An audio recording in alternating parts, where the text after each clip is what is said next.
बिस्मिल्लाहिर्रहमानिर्रहीम। अस्सलाम वालेकुम स्टूडेंट्स। आज की वीडियो में हम 10th क्लास इंग्लिश का जो है फुली सोल्व्ड पेपर देखेंगे। आपने कैसे अटेम्प्ट करना है और टूल्स बता दूं। इसके लिए मैंने 605 का मार्क कर लिया है, जो आपको मेन बोल्ड हेडिंग्स नज़र आ रही है उसके लिए ये यूज़ किया है। ये देखें, इसकी टिप जो है इस तरह से होती है। और 604 कट मार्कर यूज़ किया है, ये इस तरह से सब हेडिंग्स के लिए। इसकी टिप थोड़ी सी पतली होती है लेकिन ये भी कट मार्कर की शेप में होती है। और इसके अलावा इंक पेन जो है मैंने सिंपल यूज़ किया है ये सारा फिल करने के लिए। और स्केल और ये 605 कट मार्कर है, जिसके मैंने आप काफ़ी ट्यूटोरियल अपलोड किए हैं अपने चैनल में, जिसमें मैं इस तरह कट करके आपको दिखाती हूँ। ये डबल मार्जिन लाइन्स के लिए, मार्जिन लाइन्स भी इसी से लगाएंगे और हेडिंग्स को अंडरलाइन भी इससे करेंगे। तो ये जो काम है वो हम एंड पे हमेशा करते हैं, पहले हम पेपर अटैम्प्ट कर लेते हैं।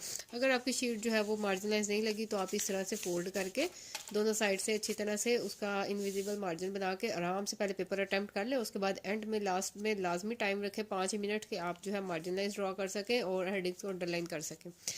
अच्छा जी, ऐसे टाइप को सेक्शन 1 और शॉर्ट क्वेश्चन नंबर 2 की 605 कट मार्कर से हेडिंग दी। इसके बाद जो भी आपने पार्ट अटेम्प्ट करना है उसकी नंबरिंग दी और आंसर की हेडिंग दे दी। अगर आप एक दफ़ा यहाँ पे आंसर की हेडिंग दे दें, बस नंबरिंग करके उसका आंसर लिखते जाएं हर क्वेश्चन का, तो बार बार आपको आंसर नहीं लिखना पड़ेगा। ये मैंने सिर्फ इसलिए लिखा है ताकि ज़रा प्रेजेंटेशन अच्छी आए। और ये देखिए, आंसर की हेडिंग देखिए, उसके बिल्कुल नीचे उसका आंसर लिखना है क्वेश्चन का, हर शॉर्ट क्वेश्चन का। ये देख लीजिए, इस तरह से अटैम्प्ट करना है। मैंने अटैम्प्ट करते हुए भी ये फुल वीडियो अपलोड किया, जिसमें मैंने सारा पेपर लिखते हुए आप लोगों के सामने शो किया, वो भी देख सकते हैं। ठीक है। अच्छा, इसमें था कि राइट प्रोफेशन की डेफिनेशन लिखे, तो मैंने राइट प्रोफेशन की हेडिंग बना के लिख दिया। आप आंसर भी देख सकते हैं। ये कंप्लीट हो गया। इसके बाद सेक्शन 2 आ जाता है, translation into Urdu. Question number 3 है। तो जो पैसेज आपको दिया था मैंने, उसके स्टार्टिंग और एंडिंग वर्ड जस्ट एक प्रेजेंटेशन लुक अच्छी बनाने के लिए इस तरह ऐड किया। आप इसको स्किप कर सकते हो। तर्जुमा की हेडिंग दी और हमने अच्छे तरीके से तर्जुमा ध्यान से अटैम्प्ट किया।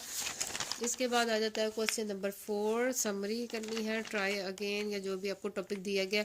राइटर का नाम तो क्वेश्चन में लिखा होता है, रिटन बाय या बाय द पोइट भी लिखा होता है। तो आप जो है वो इस तरह पोइट लिख के उसका नाम लिख के इस तरह से अटैम्प्ट करें तो लुक अच्छी आएगी, इंप्रेशन अच्छा पड़ेगा। इंशाल्लाह आपका कोई नंबर नहीं कटेगा समरी में से। फिर पैसेजेस की फॉर्म में 2-3 पैसेजेस की फॉर्म में आपने समरी अटैम्प्ट कर लेनी है। इसके बाद यहाँ पे आप लिख सकते हैं, पर मैंने यहाँ पे स्पेस छोड़ दिया। अगर आप इस तरह से स्पेस छोड़ दें, यूज़ ना करें, तो आप सिंपल इसको इस तरह से कट कर दें ताकि एग्जामिनर को पता हो कि आपने ये जगह यूटिलाइज नहीं की है। कोई इशू नहीं है। ठीक है। इसके बाद क्वेश्चन नंबर जो है 4, अगर समरी के अलावा ये क्वेश्चन होता है, अगर समरी नहीं करनी तो आपने explanation with reference to the context करना है। अगर जो बच्चे ये अटैम्प्ट कर रहे हैं, ज़्यादा बच्चे समरी ही करते हैं, अगर आपने ये करना है तो इसको इस तरह से अटैम्प्ट कीजिएगा। रेफरेंस की हेडिंग दी, यहाँ पे पोइट और पोइम दोनों का नाम लिख दिया। कॉन्टेक्स्ट की हेडिंग दी और यहाँ पे उसका सियाको सबाक लिख दिया 4-5 लाइंस में, क्योंकि इतना ज़्यादा लेंथ नहीं लिखना, 5 मार्क्स का है। पैराफ्रेज या उसकी तशरीह जो है वो जिस तरह उर्दू में हम लिखते हैं वो सेम वही चल रहा है, हवाला मतन। और यहाँ पे तशरीह आ जाती है, जो आपको पैसेज जो आपको लाइन्स दी हुई थी पोइम की, तो इसको 2 पैसेजेस में या एक पैसेज में आप जो है तशरीह कर दें इसकी। आज जो question number 6, direct indirect forms. Question है इनडायरेक्ट फॉर्म्स में कन्वर्ट करना है, तो मैंने एक दफ़ा ही हेडिंग बना दी इनडायरेक्ट फॉर्म्स।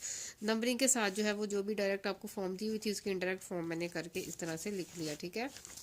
इसके बाद आ जाता है क्वेश्चन नंबर 7, ऐसे राइटिंग का। ऐसे लिखना है, ऐसे राइटिंग जो भी टॉपिक आपको दिया हुआ है, life in a big city या जो भी टॉपिक है उसको बोल्ड करके लिख दिया। उसके बाद पैसेजेस की फॉर्म में हमने ऐसे अटैम्प्ट करना है। ये देखिए। ठीक है। अब यहाँ पे भी जगह जो है वो मैं यूटिलाइज नहीं करना चाह रही। नेक्स्ट क्वेश्चन में नेक्स्ट पेज से स्टार्ट करना चाह रही थी, तो मैंने यहाँ पे इसको छोड़ दिया। आप मत छोड़िए, आप यूज़ कर लें, क्योंकि मैंने हेडिंग्स बोल्ड बनानी होती है और शीट्स मेरे हिसाब से काफ़ी होती हैं, तो आप मैं इसलिए छोड़ देती हूँ। आपको ना मुनासिब नहीं लगता आप ना छोड़ें। क्वेश्चन नंबर जो है ये 5 जो है, अगर ऐसे नहीं लिखना, पैराग्राफ राइटिंग होती है कि एक पैराग्राफ लिखना होता है, तो जो बच्चे पैराग्राफ करना चाहते हैं तो उसके लिए भी मैंने क्वेश्चन अटैम्प्ट किया है। तो पैराग्राफ था विजिट टू हॉस्पिटल, तो ये एक पूरा पैराग्राफ लिखना है। इसमें आपने बार बार पैसेजेस नहीं तोड़ने, एक ही पैराग्राफ लिखना होता है। ये 102 आई थिंक सो 150 वर्ड्स का। इसके बाद आ जाता है question number 6, pair of words. Pair of words की हेडिंग दी और इस तरह से नंबरिंग के साथ जो है पेयर ऑफ वर्ड्स लिख दीजिए। एलिजिबल ड्यू, तो इस तरह से उर्दू मैंने साथ साथ लिखी है। अगर आपको उर्दू आती है तो आप ज़रूर लिखिएगा साथ। तो इस तरह से हमने उसके सेंटेंस बना दिए, वरना स्किप भी कर सकते हैं, इसकी डिमांड नहीं होती।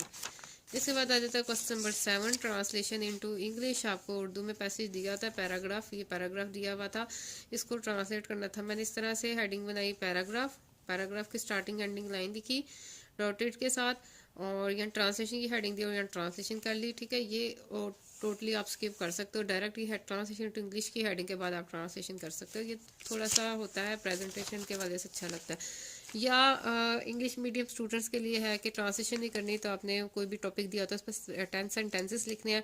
तो क्वेश्चन नंबर 7 फैशन था ये टॉपिक, मैंने जो पेपर अटैम्प्ट किया, तो मैंने 10 सेंटेंसेस लिखने हैं, तो मैंने नंबरिंग के साथ लिखने हैं क्योंकि डिमांड की हुई है 10 सेंटेंसेस लिखे हैं, तो हम नंबरिंग के साथ लिखेंगे ताकि एग्जामिनर को पता हो आपने 10 सेंटेंसेस लिखे। नंबर 1 नंबर 2 इस तरह करके ये देखें, मैंने इस तरह से स्पेस यहाँ छोड़ के ये 10 सेंटेंसेस लिखे। यहाँ पे हमारा पेपर कंप्लीट हो गया। और पेपर पैटर्न और टाइमिंग डिवीजन देखने के लिए आप मेरे चैनल में दूसरी वीडियो देखिएगा, वो अब शॉर्ट्स में अपलोडेड है। अल्लाह हाफिज़।